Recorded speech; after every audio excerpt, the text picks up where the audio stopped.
Welcome to my channel, Just Mami Traveling with Imagination. Bab 28. Ya iya, masa rame-rame? Sahut Ira. Ia tahu Bian akan cemburu, tetapi Ira tidak mungkin bohong. Bian langsung menatap Ira dengan tatapan yang sulit diartikan. Semalam kamu udah datang ke rumah, udah kenal sama keluargaku dan mereka semua merestui kita. Jadi aku harap kamu gak perlu merasa khawatir lagi. Jelas Ira. Ia tahu apa yang sedang Bian pikirkan. Oke, aku percaya sama kamu. Jawab Bian dengan berat hati. Nah, gitu dong. Ucap Ira, kemudian ia mengusap kepala Bian. Bian ternganga. Aku kok berasa jadi kayak anak kecil ya? Tanyanya. Ira tersenyum. Iya, kamu kan bayi kecil aku. Sahutnya sambil tersenyum. Seketika Bian tersenyum nakal. Kalau bayi kecil berarti boleh mimik cucu dong. Tanyanya genit. Kamu jangan melunjak ya, Bi. Ucapnya kesal. Mendengar ucapan Bian barusan membuat Ira malu. Kok ngelunjak? Emang apa salahnya mimik cucu? Di supermarket juga banyak susu kan? Sahut Bian sambil menyipitkan matanya. Emang kamu mikir apa? Godanya. Ira langsung gelagapan.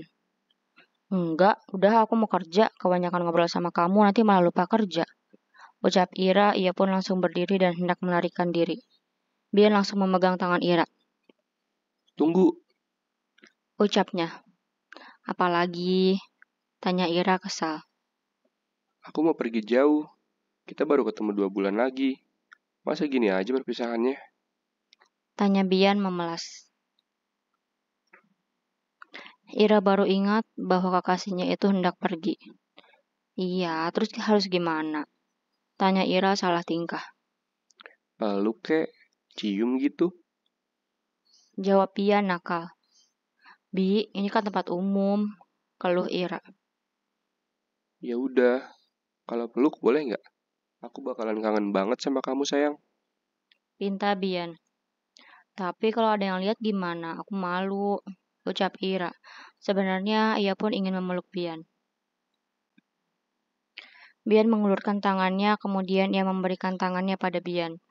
Pria itu pun meraih tangan kekasihnya dan mengecupnya dalam waktu yang cukup lama. Aku harap kamu gak lupain kecupan ini.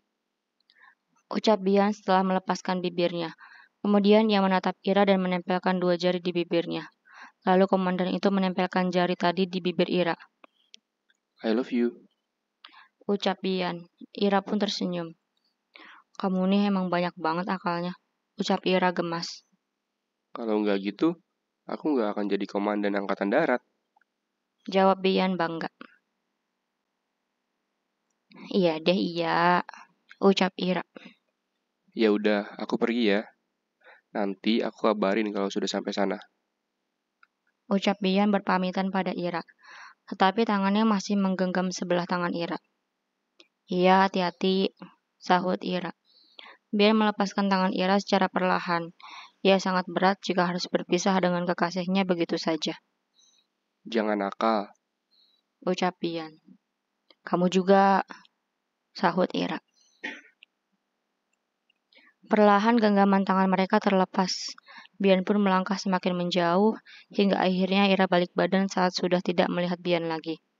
Namun tiba-tiba Bian berlari ke arah Ira dan memeluknya dari belakang. Ira sangat terkejut dibuatnya. Matanya terbelalak dan hendak protes. Sebentar aja, aku mohon. Bisik Bian. Kemudian ia menghirup aroma rambut Ira untuk mengenangnya. Mwah. Bian mengecup kepala Ira. Sontak saja Ira langsung menoleh. Bian, Ira protes. Namun bukannya menyesal, Bian malah mengecup bibir Ira. Setelah itu ia langsung kabur. Makasih sayang, love you. Ucap Bian sambil berlari. Ira yang hendak marah pun malah jadi terkekeh. Ia merasa gemas akan tingkah calon suaminya itu. Dasar bocah nakal. Gumam Ira sambil geleng-geleng kepala. Jangan terlalu senang dulu. Celetuk Zen yang tiba-tiba muncul. Apa sih bang, merusak suasana aja, ucap Ira kesal. Kamu tuh gak malu apa kayak gitu di tempat umum begini? Lagian kalian bukan mahram. Kamu ngerti gak sih? Tegur Zain. Emang abang dulu gak pernah nyentuh Mbak Intan waktu belum nikah? Sekak Ira. Kamu. Zain tercekat, sebab dirinya pun tidak beda jauh dengan Bian. Zain pernah mencumbu Intan saat mereka belum menikah. Sebagai kakak, Zain merasa gagal memberi contoh pada adiknya. Seandainya dulu dia tidak melakukan hal itu, pasti Zain akan leluasa menasihati adiknya. Nah, diem kan? Ra, kamu tuh perempuan. Harus bisa jaga diri. Abang begini karena peduli sama kamu. Gak mau kamu disakitin sama cowok. Ucap Zain. Iya, aku paham bang. Aku juga sebenarnya gak mau kayak gitu. Tapi namanya mau pisah dalam waktu yang lama, aku pasti kangen sama dia lah. Cuma peluk doang juga. Lagian, abis ini gak akan ketemu lagi. Keluh Ira. Terus tadi apa itu? Cium bibir segala. Zain menjitak kening Ira. Hilaf bang, gumam Ira cemberut. Hilaf. Jangan berlindung di balik kata hilaf. Apapun alasannya, tidak dibenarkan bersentuhan dengan bukan mahram. Pokoknya kalau nanti ketemu lagi, kamu harus bisa jaga jarak. Pah, ayang ini. Pokoknya kalau nanti ketemu lagi, kamu harus bisa jaga jarak. Paham? Ucap Zain tegas. Tenang aja bang, ketemu lagi langsung nikah. Sahut Ira yakin. Zain menyeringai. Yakin sekali kamu. Kamu tahu kenapa aku gak suka sama tentara? Tanya Zain. Kenapa? Karena sebagian besar tentara itu hidung belang. Lagian apa sih bagusnya dia? Kayak gak ada laki lain aja. Cibir Zain. Bang, kalau ngomong tuh hati-hati. Nggak semua tentara begitu. Dan karena abang cemburu sama Bian, terus abang jadi benci sama semua tentara. Skak Ira, Zain terkesiap. Maksudnya apa? Tanyanya heran. Emang abang pikir aku nggak tahu? Aku tahu, dulu itu Bian pernah suka sama Mbak Intan kan? Tapi dia kalah cepet sama abang, ucap Ira. Zain mengerutkan keningnya. Kamu tahu? Iyalah, Terus kenapa kamu masih mau sama dia? Zain tidak habis pikir mengapa Ira masih mau dengan lelaki yang pernah menyukai istrinya. Masalahnya di mana? Dia pernah suka sama Mbak Intan kan dulu. Kalau sekarang dia udah move on sama aku. Jadi nggak ada hubungannya lagi sama Mbak Intan. Lagian mereka juga nggak pernah berhubungan kok. Jelas Ira yakin. Sebelumnya Ira sudah pernah mengorek informasi tentang hal itu dari anak buah Bian dan suster di perbatasan. Sehingga Ira yakin untuk melanjutkan hubungannya dengan Bian. Bagaimana kamu bisa yakin? Apa kamu gak takut kalau ternyata itu cuma modus dia buat deketin kamu Intan lagi? Tanya Zain, Ira terkekeh. Hahaha, hello, Mbak Intan udah nikah, dia juga udah hamil. Ya kali si Bian buta masih mau ngejar istri orang. Cinta boleh, tapi bodoh jangan, cibir Ira. Ia sangat kesal pada kakaknya yang keterlaluan itu. Kamu nih, dikasih tahu malah kayak gitu. Keluh Zain. Ya abang juga gak jelas, masa cuma karena cemburu terus hubungan aku yang dipermasalahin? Jawab Ira. Abang cuma memperingatkan kamu. Jangan sampai kamu menyesal nanti, oke? Sekarang kita lihat, 2 bulan lagi dia beneran datang melamar atau tidak. Sahut Zain. Kemudian ia berlalu. Zain kesal karena Ira malah melawannya. Sedangkan Ira terdiam setelah mendengar ucapan terakhir Zain. Semoga dia gak ngecewain aku, batin Ira. Entah mengapa ia jadi khawatir ucapan Zain akan jadi kenyataan. Akhirnya Ira pun masuk menuju ruangannya. Pagi dok, sapa Ira saat tiba di ruangan Arga. Pagi, Sahut Arga sambil menoleh ke arah Ira. calon suaminya udah pulang. Ledek Arga sambil tersenyum. Ira jadi malu saat ditanya seperti itu oleh Arga. Udah, jawab Ira. Kapan rencana nikahnya? Tanya Arga lagi. Ira bingung hendak menjawab apa, sebab rencananya belum matang, bahkan lamaran resmi pun belum. Dalam waktu dekat, Dok, sahut Ira. Ia tidak menyebut tanggal pastinya, sebab ia sendiri tidak tahu kapan dirinya akan menikah. Semoga acaranya lancar ya, dan semoga pernikahan kalian langgeng. Doa Arga. Amin, sahut Ira. Ira jadi semakin tidak tenang. Awas aja kalau sampai kamu bohongin aku ya, Bi. Batin Ira. Jika belum ada yang mengetahui perihal rencana pernikahan mereka, mungkin Ira tidak akan terlalu khawatir. Namun kini sudah terlanjur banyak yang tahu, sehingga Ira khawatir Bian tidak menepati janjinya. Sebab jika sampai Bian ingkar janji, dirinya akan sangat malu. Terlebih di hadapan Zain yang memang belum merestui hubungan mereka. Sebab Zain sendiri masih sangat meragukan Bian. Setelah itu, mereka melanjutkan pekerjaan seperti biasa. Bahkan Arga tetap mengajak Ira makan bersama. Namun Ira berusaha menolaknya sehalus mungkin. Dok, mau makan bareng lagi nggak? Tanya Arga. Maaf dok, saya ada janji sama papa. Mau makan bareng di ruangannya. Sahut Ira. Ia tidak mungkin berkata jujur, sebab dirinya tidak ingin mempermalukan Bian di hadapan orang lain. Oh, ya udah kalau begitu. Saya duluan ya. Ucap Arga. Sebenarnya ia dapat menebak mengapa Ira menolak makan siang bersamanya. Namun Arga tidak mungkin mengatakan apa yang ia pikirkan. Belum jadi suami aja udah ngekang kayak gitu. Gimana kalau udah nikah? Batin Arga. Ia sedikit kesal karena Bian keterlaluan. Apalagi ketika Bian menjawab teleponnya. Menurut Arga, hal itu sangat tidak sopan. Untung dia gak ada banyak nanya. Gumam Ira. Ia lega karena Arga langsung pergi begitu saja. Ira pun meninggalkan ruangan tersebut, kemudian ia menuju ruangan papahnya. Duh, ini mah judulnya lari dari kandang buaya, masuk ke kandang singa. Gumam Ira. Ia baru ingat bahwa papahnya sudah mengetahui hubungan Ira dengan Bian.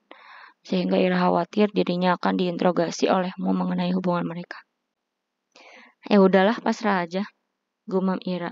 Ia pun tetap berjalan menuju ruanganmu. Assalamualaikum, Pak. Ucap Ira saat memasuki ruangan papahnya. Waalaikumsalam. Tumben kesini. Ada apa? Tanyamu. Emang gak boleh kalau aku kesini? Ira balik bertanya. Bukan begitu. Kemarin kan kamu makan siang sama dokter Arga. Jadi papa nggak pesan makanan buat kamu. Jawabmu. Ya udah, tinggal pesan sekarang. Beres kan? Sahut Ira, kemudian ia duduk di sofa ruangan tersebut. Mu tersenyum, ia tidak heran melihat sikap anaknya seperti itu. Ira memang mirip dengan Zain, tidak pernah mau ambil pusing dan selalu bersikap seenaknya. Mu beranjak dari kursinya, kemudian mendekat ke arah Ira. Papa kalau masih sibuk lanjut aja kerjanya, ucap Ira. Ia lebih nyaman jika kamu tetap sibuk bekerja. Ini udah jam istirahat. Ngapain juga sibuk terus? Papa kan butuh makan. Jawabmu sambil duduk di dekat Ira. Ira tidak merespon ucapanmu. Ia sedang khawatir akan pertanyaan yang mungkin dilontarkan oleh pria payuh balik itu. Bian udah balik ke perbatasan. Tanyamu. Nah kan, batin Ira sambil melirik ke arahmu. Udah, Pah, sahutnya singkat. Papa udah pesan makanannya belum? Kalau belum, biar aku yang telepon ke kantin. Ucap Ira berusaha mengalihkan pembicaraan. Udah kok. Sahutmu. Jadi gimana ceritanya kamu bisa berhubungan sama Bian? Tanyamu lagi. Ternyata pengalihan Ira tidak berhasil. Ya gitu aja, Pak. Gak gimana-gimana. Namanya juga sering ketemu. Sahut Ira. Oh, kamu kan nanti bakalan sering ketemu sama Arga. Berarti bisa ada kemungkinan berhubungan juga dong. Ledekmu. Ira memicingkan matanya. Gak gitu konsepnya, Pak. Papa ini kepo banget sih. Keluh Ira kesal. Ra, papa itu orang tua kamu. Sudah sepantasnya papa mengetahui apa yang dilakukan oleh anak papa di luaran sana. Oke? Kamu sudah dewasa. Papa tidak akan bertanya detail. Tapi, untuk masalah hubungan kamu dengan Bian, papa harus tahu. Jelasmu. Iya, maaf. Sahut Ira. Ia menyesal karena sudah tidak sopan pada papahnya. Kamu yakin kalau kamu cinta sama Bian? Tanya Muh lagi. Yakin, Pah? Selama ini aku emang belum pernah suka sama cowok lain. Papa sendiri tahu kan kalau aku tuh sibuk. Jadi baru Bian yang bisa bikin aku suka sama dia. Jawab Ira. Apa yang menarik dari Bian? Tanya Muh lagi. Ya kalau yang kasat mata sih jelas, Pah. Papa juga pasti tahu lah. Dia ganteng, gagah, keren. Puji Ira. Lalu? Ya selebihnya banyak sikap dia yang bikin aku nyaman. Lagian kami udah sama-sama dewasa, jadi nggak mau pacaran gitu aja. Makanya dia langsung ngajak aku nikah. Jelas Ira. Oh, jadi kamu yakin dia serius? Tanya Muh lagi. Meski ia sudah menjodohkan Ira dan Bian, tetapi Muh ingin mengetahui keyakinan hati anaknya tersebut. Papa kok nanyanya gitu sih? Keluh Ira. Ia sebal karena pertanyaanmu membuatnya semakin khawatir. Loh, papa kan cuma nanya. Kalau kamu sendiri gak yakin, gimana papa bisa percaya? Sahut Muh. Jujur aja, awalnya aku nggak mau ngenalin dia ke keluarga dulu. Soalnya kan dia masih tugas di perbatasan sampai 2 bulan lagi. Sebelum ada lamaran secara resmi, aku nggak mau terlalu berharap. Jawab Ira jujur. Terus, kenapa kemarin kamu bawa dia ke rumah? Tanya Muh lagi. Itu mah kerjaan abang. Ira tidak melanjutkan ucapannya.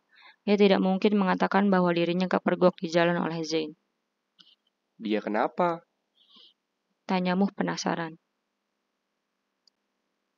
Ya pas nggak sengaja ketemu di jalan, Bang Zain maksa buat ngajak Bian ke rumah. Ucap Ira.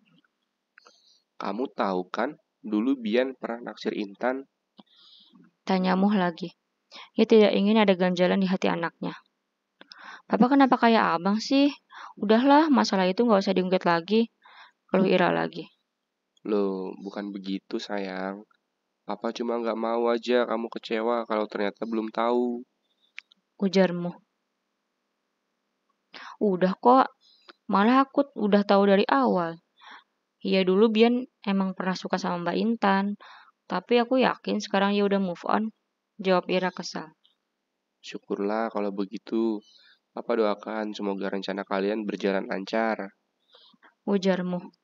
Amin. Sore hari saat pulang kerja, Ira berusaha menghubungi kekasihnya itu.